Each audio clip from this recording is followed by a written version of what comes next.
UN 영어뉴스. How an asteroid impact would transform the food we eat.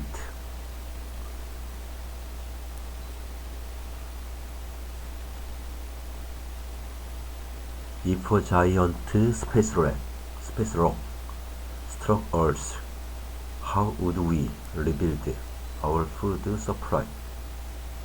Philip Morgan explores the consequences for our diets. Imagine a giant asteroid strikes the Earth a few years from now, blocking out the sun and collapsing agriculture worldwide. We see it coming, but all attempts to redirect its trajectory fail. At first glance, our chances don't look good. The planet is engulfed in flames. Dead fish carpet the rivers and canals. Farmers lose most of their livestock. After just a few days, the air begins to cool, and global average temperatures plummet. Crops fail catastrophically, and the food supply system, as we know it, falls apart. Yet, what if I told you we were able to survive? That we managed to build a new food system by repurposing heavy-duty infrastructure and excavating knowledge from the past, focusing on how we'd respond to a post-apocalyptic scenario like this is not about pessimism or a macabre fixation with disasters. Instead, it is an exercise in research-based future history, a way to travel backwards in time for a possible future, inspecting every juncture that takes us from then to now. It's a practice beloved of both corporate leaders and military strategists, because it encourages preparedness, but also because it requires imagination. It helps us see the present in a different light. So let's begin. It's been 1 year since the rock struck. This is how we survived. Catastrophic lessons. Our best means of predicting what will happen when a colossal object smashes into us involves studying past events.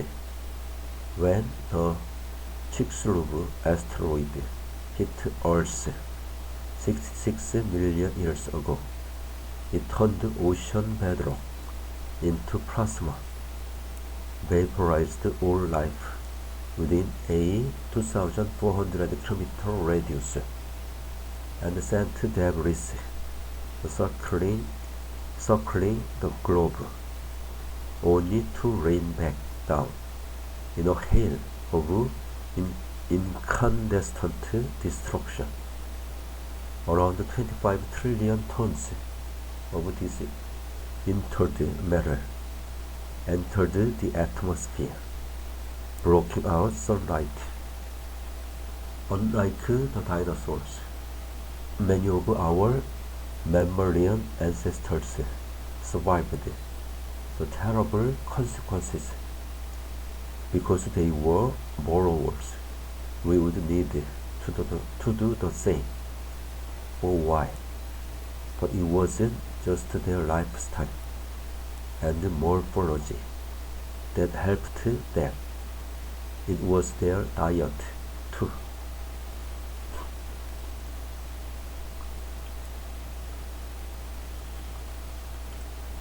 Dinosaurs that made it through the earthquakes, fires, and tsunamis soon found they had nothing to eat. Our mammalian ancestors, by contrast, lived on insects, nuts, and aquatic, low sunlight plants. Only a small number of theropod dinosaurs, a clade that once included Tyrannosaurus rex, and from which all contemporary birds evolved, managed to cling on thanks to their omnivorous diets, dexterous beak, and a gizzard that helped them extract nutrition from seeds.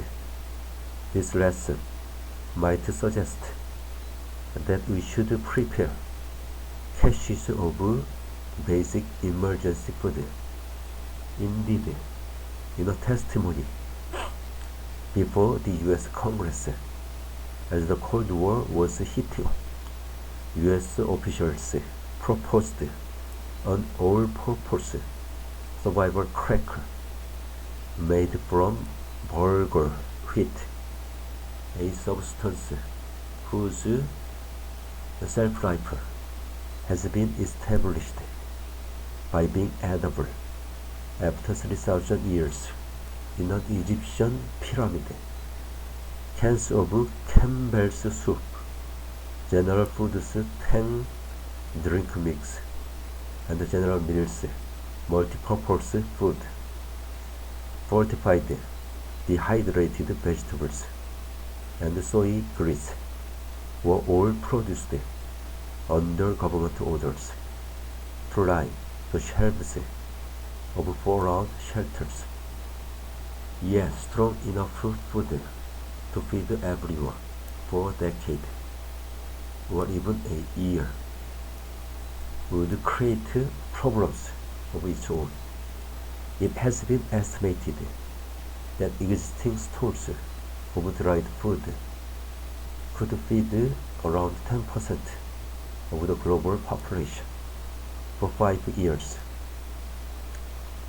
If governments or the UN were to adopt the prepper mindset and produce the roughly 1.6 billion tons needed every year to feed all humans on Earth, prices would skyrocket. This too would be a catastrophe. We'll need to find ways to grow food once again. Underground farms. When the US detonated an atomic bomb above the Japanese city of Nagasaki, those who hid in old mine tunnels were able to survive so long as they weren't too near the entrance.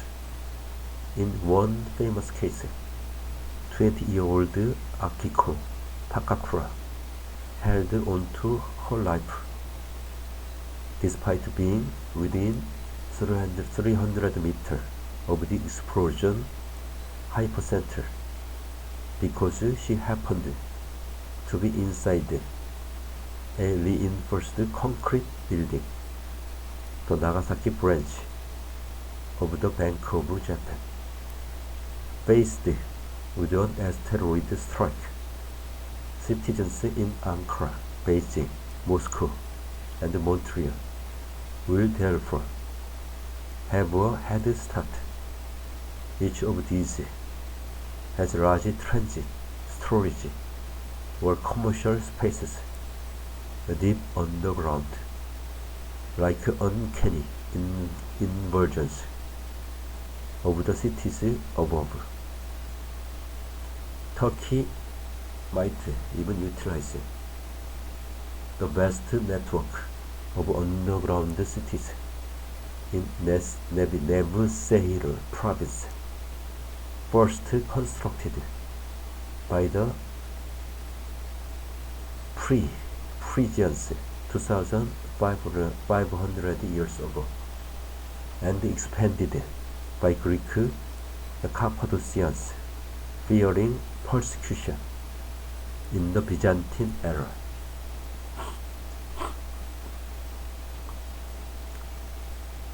The UK will be in a strong position too, aside from underground train networks in London, Newcastle, and Sunderland, Glasgow, and Liverpool.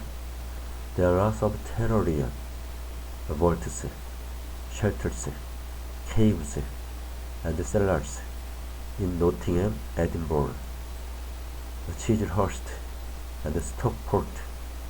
In addition to sheltering humans, subterranean spaces could be used to grow nutritious foods. Despite the lack of light and the damp, poorly circulating air, certain crops can thrive here with the right approach. Thankfully, small-scale experiments in subsurface urban farming are already underway. For example, Paris harbors 6 square kilometers, 2.3 square miles of untapped space in the form of redundant car parks, a portion of which the company Cycloponics has turned into mushroom farms.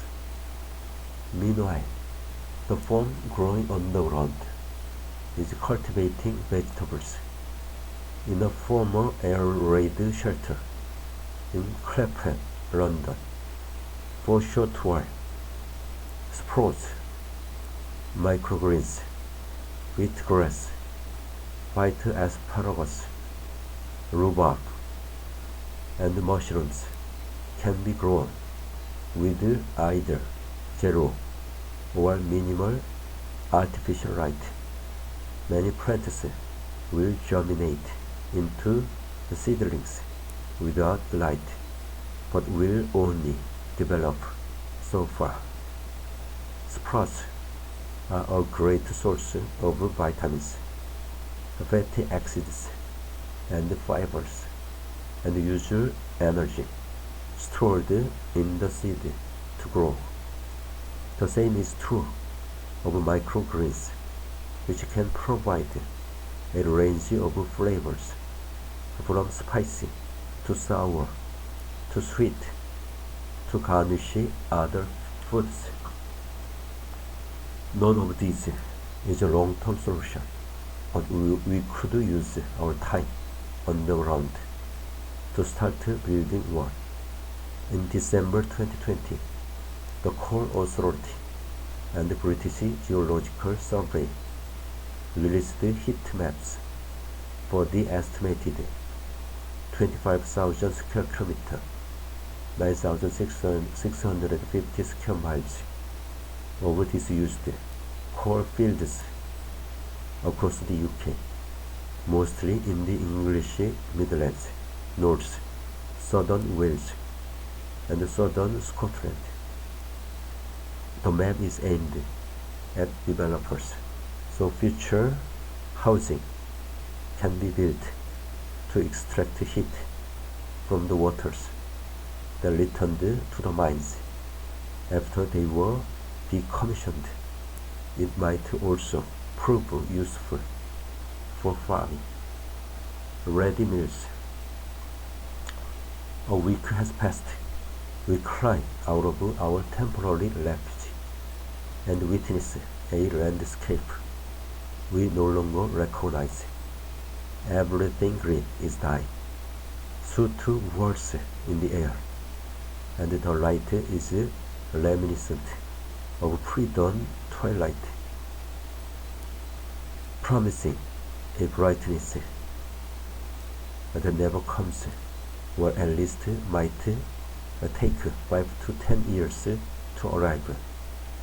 We contact other survivors and agree that all knowledge and technology will be open sourced.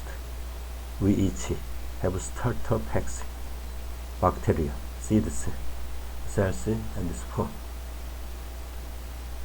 Since mushrooms do not contain chloroplasts, the tiny sunlight-powered factories in plants that convert CO2 into sugars, they do not need light to grow.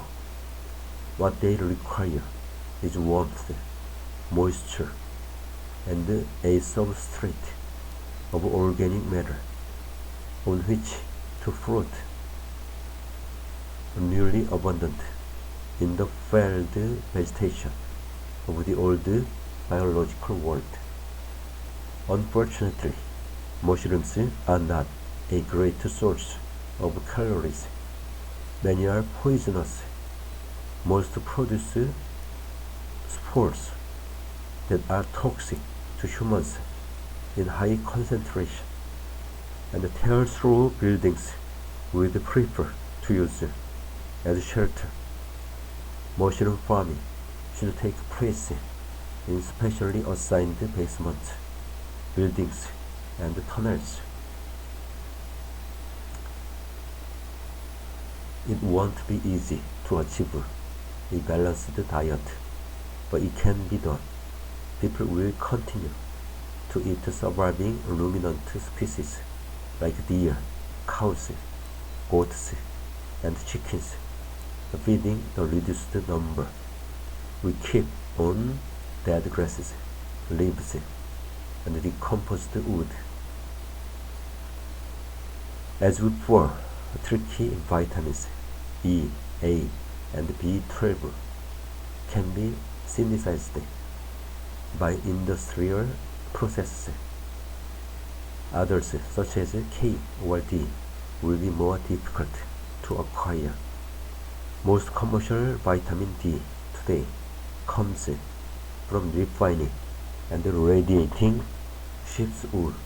In the short term, we can extract nutrients from flowers, leaves, and the non-woody parts of trees.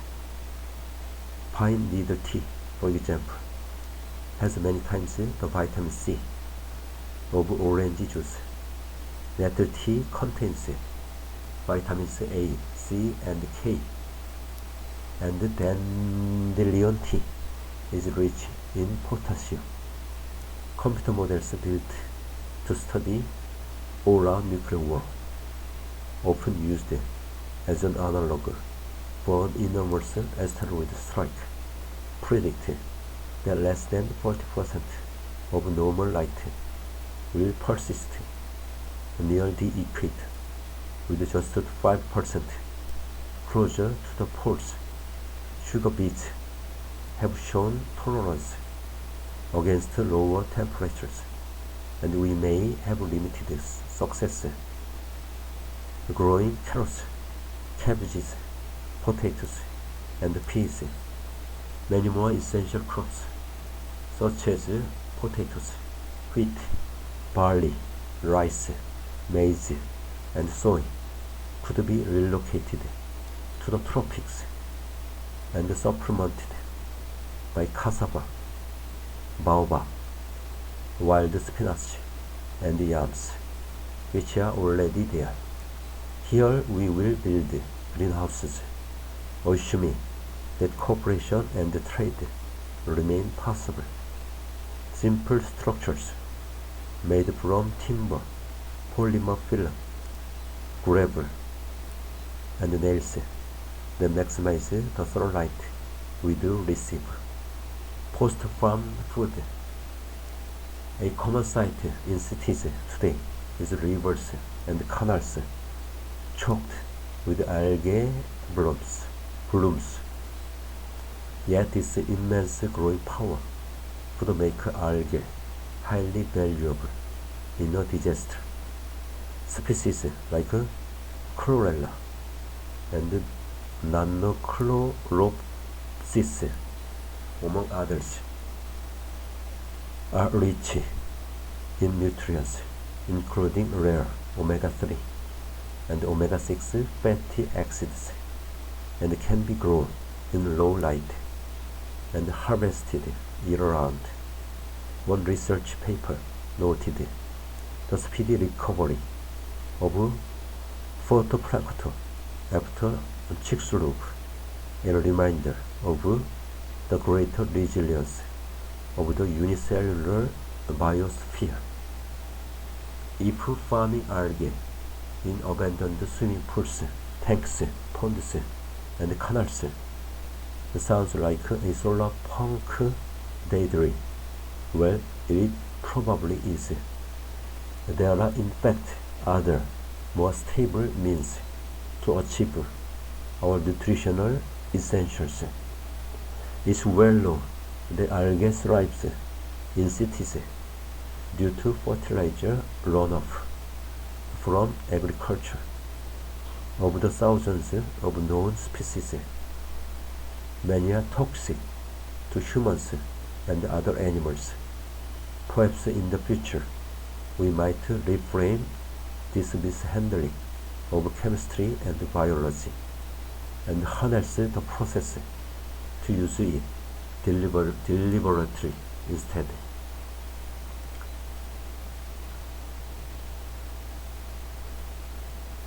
With feedstocks such as petroleum, natural gas, CO2, or the inedible parts of crops, the so-called residues left over during harvesting or logging, we can produce synthetic proteins, sugar, and fats, all three human macronutrients. Last year, NASA awarded 3 major prizes to teams pioneering the conversion of CO2 to sugar for use in future space missions. Historically, in periods of war or economic crisis, infrastructure has been redirected to address society's most pressing needs. During World War II, the US retrofitted 66% of automobile manufacturing to produce aircraft, and after the COVID-19 pandemic began in 2020, the clothing company Barbour made hospital gowns, and Land Rover reprogrammed its 3D printers from phototyping car parts to making protective visors. Again, in the UK at least, the hottest action will be in the north. Biofuel refineries and paper mills in Selby, Grimsby, Wilton, Manchester, and elsewhere could be repurposed to produce edible sugars from lignocellulosic biomass. One study found paper mills are in fact best suited to the job, boasting an 85% component match with a biochemical sugar plant, transforming hydrocarbons into waxes and digestible fats, literally turning fossil fuels into food, could help plug various shortfalls. It wouldn't be the first time. In the 1910s, the chemist Arthur Imhausen adapted a process known as paraffin oxidation to create butter anus colle, or butter from corn, in response to inflation in Germany. Another wartime innovation, culturing single-cell yeast proteins to feed soldiers, was adopted in Britain to produce an animal feed additive in the 1960s, and ultimately became the meat substitute corn. A new plant in Chongqing, China, uses a chemical synthesis process refined on T-side to produce 20,000 tons of protein from bacteria. This single-cell protein requires only methane, oxygen, and nitrogen to grow, and will be used to feed fish, but it could be adjusted to feed humans. It may not sound especially delicious, but the most critical survival tool we have is one history suggests we can rely on: culinary innovation. Perhaps we can think of today's plant-based foods as a laboratory for fabrication, in which pea proteins replicate the fibrousness of meat or soy roots to make plant burgers breed. It's the continuation of a technology that has been utilized in all cultures to intensify flavor, make foods longer lasting, transform their shape, color, texture, or to unleash psychoactive effects. The fermentation results so far include bread, beer, kimchi, tempeh, soy sauce, wine, and cheese, as well as citric acid, ethanol fuel, and penicillin. The story is far from over. The sea. It is difficult to predict what will happen to the oceans after the strike. Research into nuclear winter forces acidification, increased UV, and collapsing food webs. Some argue that a well-managed buffer, reducing current fisheries as a day of impact approaches, could provide us with a seafood frenzy when we need it most. Currently, less than 2% of our calories come from the ocean. Only 22% of all seaworthy vessels are used for fishing. When the time comes, aircraft carriers, container ships, tugboats, and yachts should be commandeered for aquaculture using sea lanes devised for an entirely different purpose. The offshore services company Roxel Aqua has devised a modular system known as the octopus concept that converts drilling platforms into fish farms and is seeking regulatory approval. Elsewhere, in the Gulf of Mexico, business and academia have collaborated on integrated multi-trophic aquaculture systems that use decommissioned oil rigs to farm mussels, finfish, and kelp, while also producing renewable energy.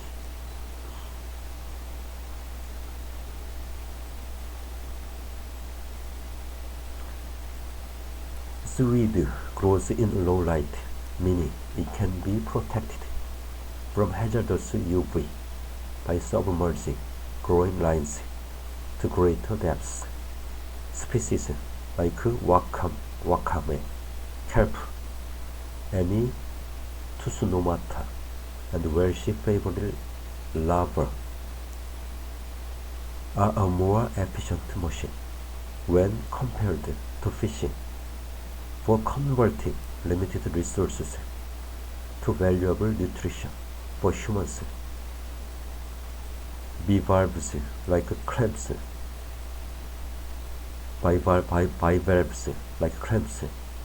mussels, and oysters are excellent sources of iron, the most common nutrient deficiency among humans worldwide. They grow in cramped spaces and do not suffer from lice and diseases as fish do. For another quick starter, Wild sardines and anchovies are loaded with ever scarce vitamin D.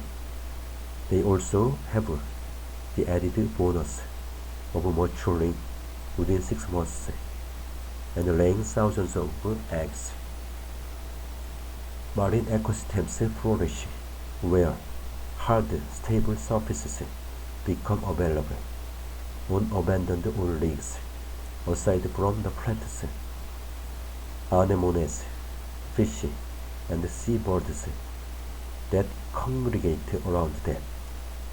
These platforms can host accommodation, silos filled with feed, gigantic holding pens, and extremely long downlines for growing bivalves or seaweed. Most importantly, they are linked to onshore facilities once used for importing oil and gas. They are built to withstand bad weather.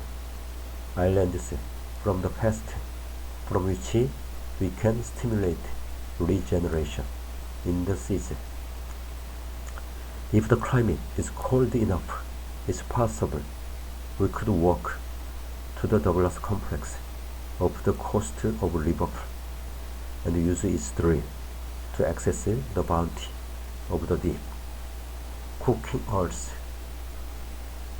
NASA's recent success at altering the path of the asteroid Dimorphos is comforting, and researchers estimate the probability of a Chicxulub-sized collision at just 0.00001%.